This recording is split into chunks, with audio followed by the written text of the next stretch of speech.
the national debt. We talked about this. We talked about this and we talked about that. We talked about the fact that we don't want to talk about it because the moment we talk about it, the moment the market starts to talk about the national debt, that's going to be a problem. That's going to be a lot of damage. Why is it going to be a lot of damage? Because there's not much we can do, and all the solutions are painful, and it's going to be a tough one. Welcome to my channel. Welcome to the Smart Investor. Smart Investor. Why smart? Because I want you to be educated. I want you to be educated, therefore you become a smart investor. So what are we going to do? What are we going to talk about today? Today we are going to talk about the national debt. And we need to talk about the national debt because it is becoming an item. Why am I saying that? I mean, it's an item, but we're not talking much about it. I mean, the candidates definitely are not talking about it for good reason, as you're going to find out. But it is becoming an item that we are starting to discuss, and that is not a good thing. Don't forget to subscribe to my channel, and don't forget to like what you see or hear.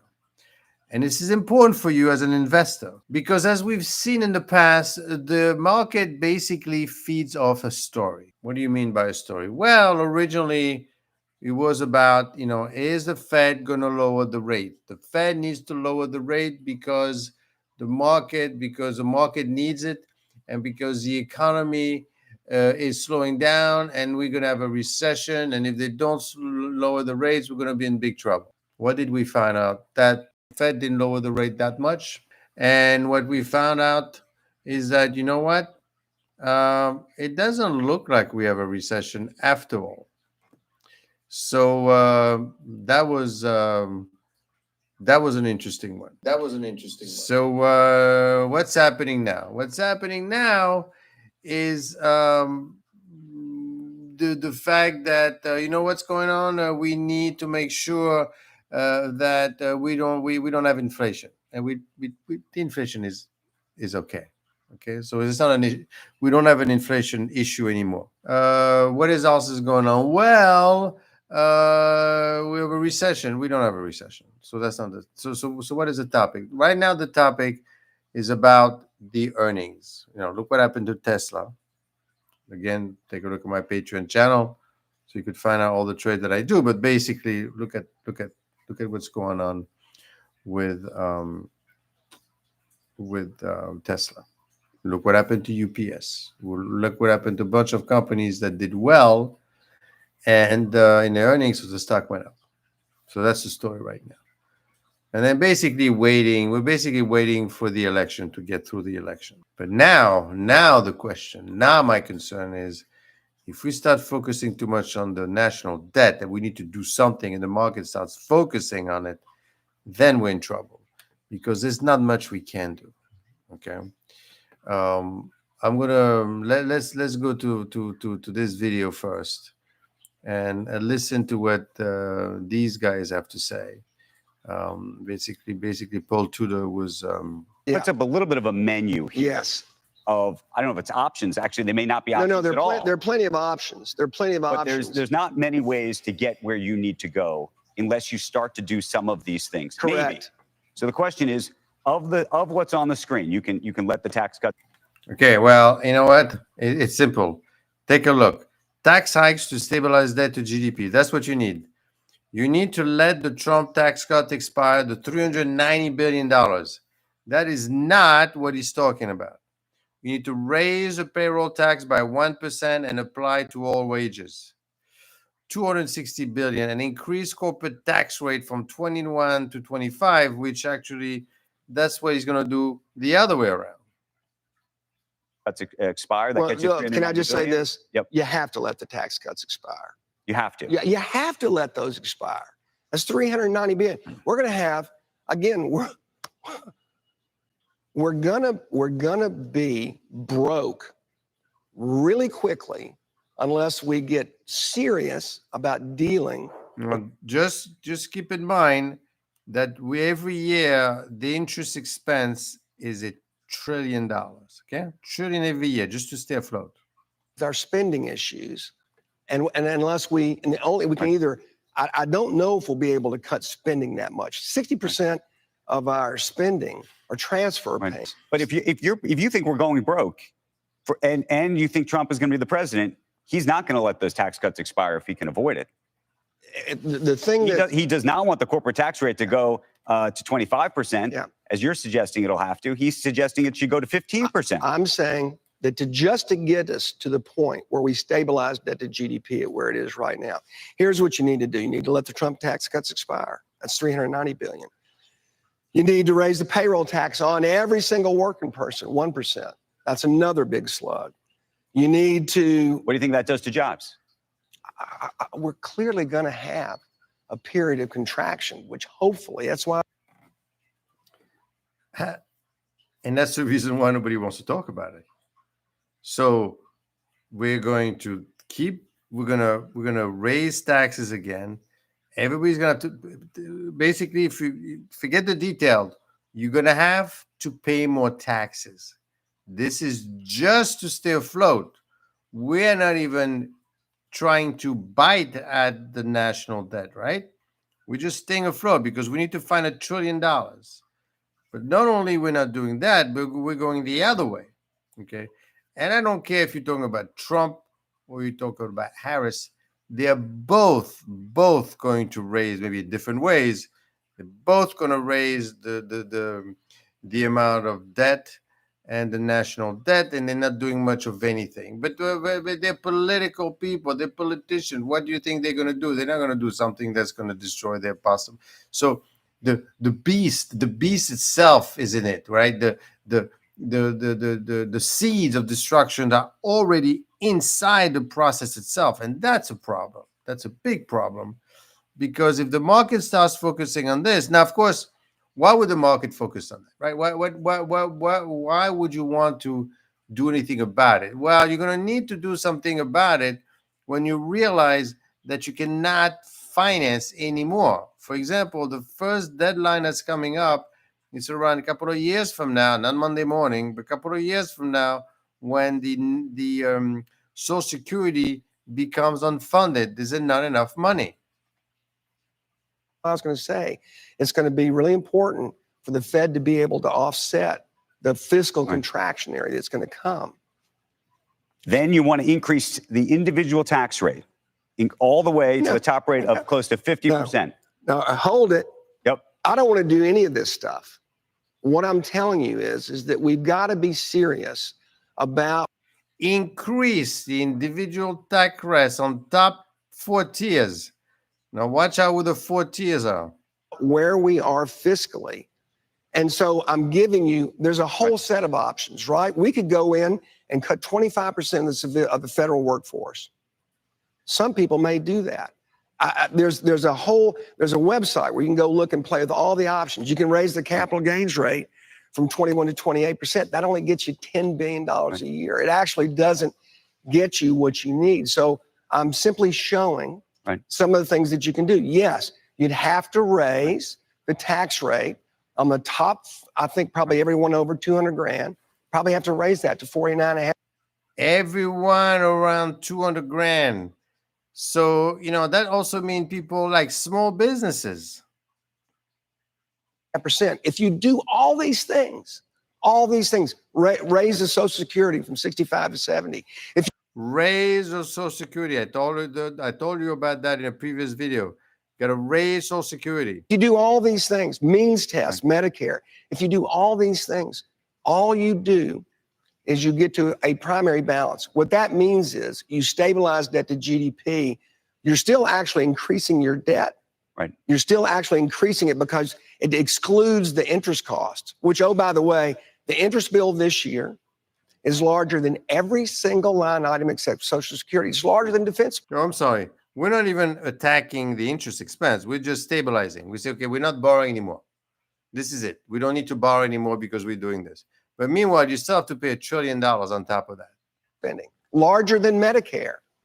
I want to talk about why you're here, which is Robinhood and this conference. But before I do that, is this, given all of the things you're saying, are you off buying gold and Bitcoin and I think all roads lead to inflation. We're going to end up, so But does all roads lead to inflation? Now, this is a theme that's always coming back, right? We're going to need to live with inflation. Don't think rates are going back down to zero.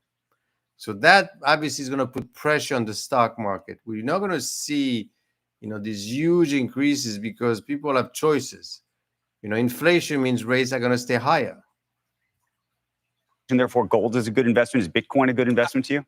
I'm long gold. I'm long Bitcoin. I think commodities are so ridiculously underowned. So I'm long commodities. I think most young people find their inflation hedges via the NASDAQ. That's also been great. It's probably some combination. What do you mean by the NASDAQ? Basically, if you invest in a technology company, that's also a hedge. I probably have some basket of gold, Bitcoin, commodities, and NASDAQ, something like that. And I would own zero fixed income. If I had my cash, it'd be very short term. The playbook to get out of this, you see it in Japan right now. They have 2% inflation, 30 basis points overnight. They don't want to raise rates. The playbook to get out of this is that you inflate your way out and you have a small tax on the consumer and you run interest rates and not. You inflate your way out. Well, basically, what it means is that you need to grow you need to grow, basically, because if you don't grow, that's a problem. Because as the more you grow, the more taxes you collect, and the more you could pay down the debt. Nominal growth rate, interest rates below inflation, and nominal growth above inflation, and that's how you reduce your debt to GDP. So you're going to have the Fed they should be easy. They should be easy. You want them to cut. So just real quickly, every 100 basis points, given where our debt to GDP right now, every 100 basis points is worth about $90 billion a year to the deficit. $90 billion.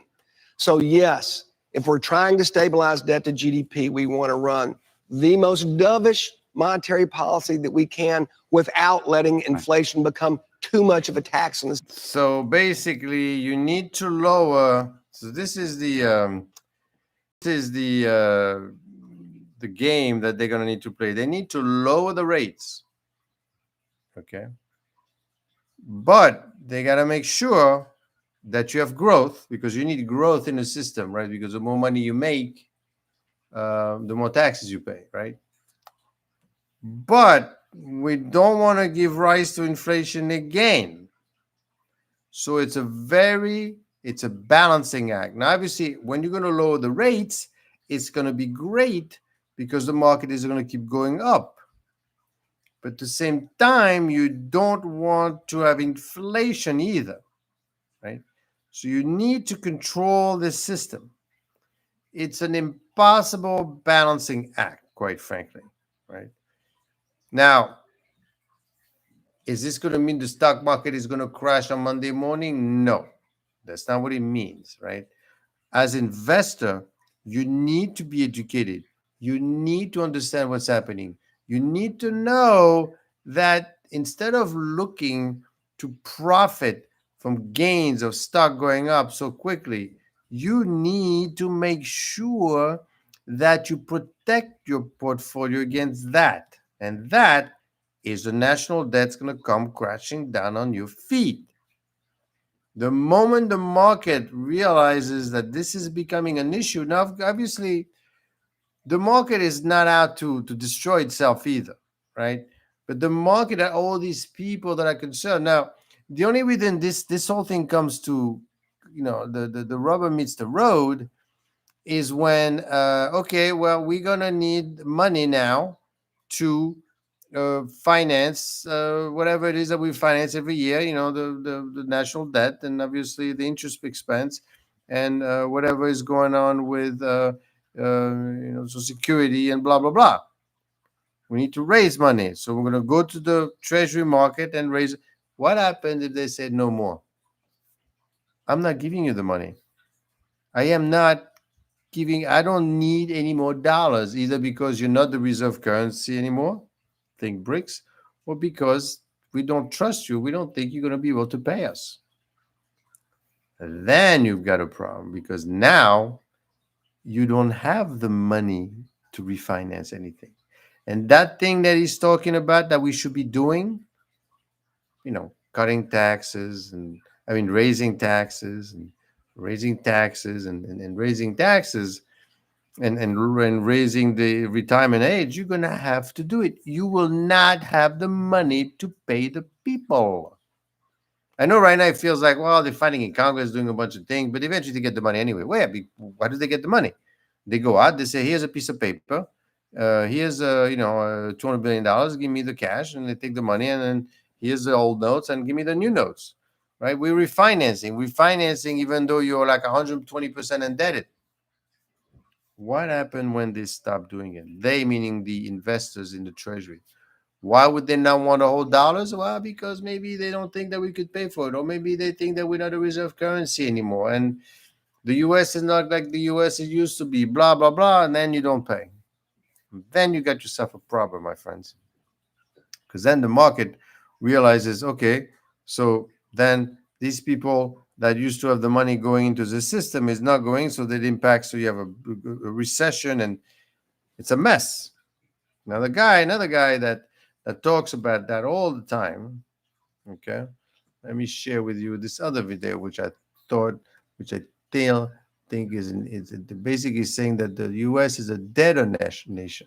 Our interest payments on our debt is $1 trillion. And if you paid $1 a second, it would take you 32,688 years to pay off $1 trillion. And we're not slowing down our debt. That's why people are rushing to what I consider real money. Now, having said that, I'm just saying that Robert Kiyosaki, which I read, is a very good book about Rich Dad, Poor Dad, when I started doing rentals.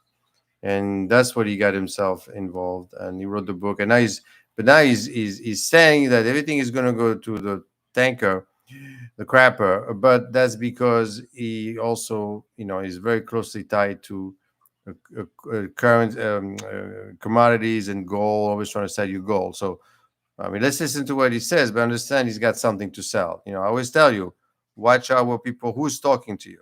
Watch out who is talking to you. So that's what's driving it, just, our piling red ink. But what about its attractiveness as an alternative currency? If you have less faith in the dollar, you might seek out, these, again, I don't know if rogue currency is even the word today for Bitcoin, but how do you see it beyond just a debt issue? Well, the biggest issue for Bitcoin people is it helps if you're young because it goes up and down like anything else. And I started years ago. I have about 70 Bitcoin, and I like it. I'm happy with it. But I also have gold and silver, and I have real estate. So I have other sources of income. So as you know, Neil, the word is diversify. Don't put it all in one basket. All right. So you're not really keen on stocks, right? You do look at these alternative investment commodities and the like. Is that still the case? Is that what you would recommend for investors right now going into 2025? I'm a gold miner. I own gold, my own gold. I'm part of a project that bought a gold mine in Utah, and we're very happy. As you could see, right, he's pushing a certain product here. Happy with it. But I talked to all the people out there. One of the best investments might be, a gold Rolex here. So you can have a good time, still look good with a gold Rolex on, and you'll be okay. I don't know exactly what that means. Okay. Yeah, you could buy a Rolex, right? But if you resell it, you're not going to get that kind of money. So I don't see what he's talking about. I guess he's making fun, but gold is probably, where you going to get, you got to get gold, right? Let me buy gold. Where the people that make the money is the one that sell you the gold. Can you go in and out of gold that easily like you do with stocks? That's diversification. All right. So for stocks in general and the markets where they stand right now, of course, markets tend to do well in a presidential election year. This is proving no exception. I had Ken Fisher on with me, the billionaire investor who sees it continuing into next year. What do you think? Well, Neil, most importantly, I thank you for letting me be Chicken Little. I want to let everybody know that for 25 years, Neil has allowed me to come on and be the bearer of doom and gloom. So when I first met Neil 25 years ago, I was saying buy silver, and I haven't changed. Silver's up 43% this year. No, you've been S&P's up consistent 20. and you've gotten a lot richer, and people should hear that point of view. But the foundation of that bearish view on equities is pretty much what you said to me more than a couple of decades ago. Hard to believe I'm that old. You have an age, but it's based on what? We're a little reckless, or how would you describe it? No, I'm concerned about the bond market, Neil. Okay. Silva was that Silicon Valley Bank was the biggest bailout in. Okay. One thing you need to realize also is you don't get hurt with what you see coming. So the more these people talk, it's actually a good thing in a way. I'm not talking about the national debt. I'm talking about they start saying gloom and doom and this is going to happen and the market is going to crash and you're going to lose your money. Usually when they talk about it, the market price all that in. Market is not that stupid. It's the stuff that you don't hear about. That is what you need to worry about. Nobody saw COVID come, right? The 2008 crisis, at least no one that acted on it, saw the 2008 crisis. So it's what you don't hear that you need to worry about, not what they tell you is going to happen. History, and because their bonds went bad. So I'm not a bond guy. I'm not a stock guy, as you know. I'm a hard assets guy. I like oil. I like cattle. I like anything the government cannot print. And don't forget, he's not an economist, right? He basically wrote a book, Rich Dad, Poor Dad, did very well, very conservative, bunch of rentals, then buy gold. He buys the stuff that he could see, that he could understand, which is a good point. It's an easy selling point, right? Because trying to sell people on stocks, you really have to know what you're doing. But gold is gold, right? What does gold do? Well, you hold it. And that's who I am. All right, and that's who you remain. Robert, always good seeing you, my friend. Right? So that's what we have for you, right? What we have for you is the fact that we are listening to this national debt. You need to be aware of it. I'm not saying it's a problem. I'm not saying Monday morning. I'm just saying you need to understand what it would take to do it, to clear, and it's impossible. So what is the solution? Well, there's no solution. I hate to tell you. You won't pay more taxes? A. You want to retire later? B. Want to cut entitlement?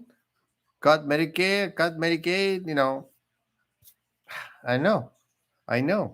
So what is the solution? There is no one is going to, in their right mind, is going to propose any of this. Now, what does it mean for you as an investor for Monday morning? Well, on Monday morning, what we're mostly focused right now is the earnings. I mean, look what they did to Tesla, right? Tesla is up to $200 and almost $60. You got to be kidding me, right? They dumped that thing all the way to $240. And it was all the way up, and they didn't like. The point is that the market is very emotional, okay? So right now, the market is focusing on earnings, and it's kind of looking at the rate, and it's kind of looking at the election. That's the mind of the market. So you're going to play with that. That's the story right now. That is a story. The national debt is not a story, and that's a good thing, okay? But having said that, you need to protect what you have. You need to buy, buy puts, buy long-dated puts, buy June 2025, buy something to protect yourself in case in March of next year, whatever, right? Whoever the new president is, and they start doing things that we don't like, or the market, or they decide not to finance us. Remember, in October of this year, there were some issues with the funding of the debt, and they got through, but it's getting a little more difficult every time. I don't know what's going to happen, and as I always say to my subscribers, subscribe to my channel and like what you hear, obviously, and take a look at what's going on Patreon channel, because you're going to see all my trades. But like I always say, do not try to predict the stock market. Right? Stop trying to predict the weather. It's impossible. But what you can do is that you know that it's going to be cold in winter. I do know that, right? I know it's going to be cold. So you need to have a vision of the the relatively the curve, the pattern that's happening. That's what you need to realize, that there's a pattern in things. And more importantly, you need to understand what the market is thinking is happening. Don't try to understand what's really happening, because what's really happening with the national debt is we're broke. That's what it means. Okay, well, it doesn't feel like we're broke. Well, you're broke because you cannot afford any of those things. You keep refinancing. That's all you're doing. You keep using your credit card. That's a reality. But we're not acting like we're broke. Exactly. We're not, right? The market really behaves on emotion, believes on what he thinks is happening. Right? We're making decision all the time on economics decision, right? Durable good order that just came out today. It always changes all the time. And therefore, the decision that you're making is on data that might not actually reflect the reality, but we are still making decision on that reality. It's not a real reality, it's a fake reality, but it's a reality nonetheless. It's like when you go out and you put money in the bank doesn't keep the money there, it's gone. You think that the money is there, it is not. So where is it? What it's being used is being, they're allowed to lend twice as much money that they have. So they have tremendous amount of leeway. But you're doing it because you have confidence in the system. You know that if Monday morning you want your money, you're going to get your money. Now, if everyone comes at the same time, then we have a problem. But that's not what we're doing. We're just doing what, so it's okay. That's the name of the game, right? It's confidence. But at the end of the day, you also need to realize that you're not dealing with reality. You're dealing with a perception of the idea of what we think is happening. But that's okay. You still make money like that. Now, you could be like Robert Kiyosaki. Obviously, you could be very practical, right? You could own rentals and buy gold. But you have to realize one thing. In that video that I show you, they're all selling something, right? The host is selling some views. The network is selling commercials. He's selling his gold and his silver, right? So they're all selling. And this is another thing that I always tell you about my channel, is that I'm here to educate you about what's going on, but also about the player. You need to understand the players. When somebody tells you, hey, I own this stock and you should buy it, you say, well, that's all you own, just one stock? You don't even know what I have. I don't even know what you have. Maybe you have a bunch of stocks, and for you to own it, it's not a big deal. Doesn't make any sense, right? But for me, if I take your stock and it doesn't work, what am I going to do? So my recommendation to you all the time is obviously understand what's happening. So today I explained to you about the national debt. I also want to make sure you understand what you're buying. And you also need, which is the credit side, but you also need to understand how the asset trade, regardless of what's going on with the credit, because each asset move in its own way. So what do? Well, you need to understand, you need to look at stocks, right? You need to look at the charts and see how the chart moves, how it behaves. And you need to look at it every day. It's work, I know, but even rental is work. Work is work. There's no secret. How to become a millionaire? How to become a millionaire? You kidding me? You want me to give you there's a recipe to follow? No, you got to work hard. You got to keep at it. It's like creating a YouTube channel. You got to keep doing it and doing it and doing it and doing it. But not because you want to become a millionaire, because you like it. You have to do what you like. If you don't like what you're doing, you shouldn't be doing it, because it's painful. And sometimes you do it and nothing happens. Why not? I'm doing it. No, no, no, no, no, no, no. Okay. And most importantly, in this market, you need to realize that you should not try to pursue the gain.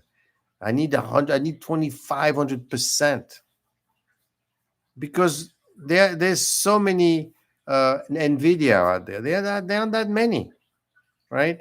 And if this, you think that's how they make money, by looking for a bunch of NVIDIA? No, no, no, no, no. The way they make money is by protecting what they have, by hedging the portfolio. Do you know how much money? Go on my Patreon channel. I could show you 2,500% annualized. I think I'm up to 6,000 in some of those trades. I get 6,000% annualized because I bought an option, I looked at it, I understand, and I sold it. Right? But I'm not holding these things for years. No, it's in and out, in and out. Understand what's happening. It's like the weather. If you understand, then you start to live it, and breathe it. And this is what you should do with your investment all the time. Okay? So let's learn this lesson today. Monday, we're starting all over again. And let's learn from the process. And in the meantime, you could take all this to the bank. And don't forget to subscribe to the channel and to like what you see. And check a look at my Patreon channel.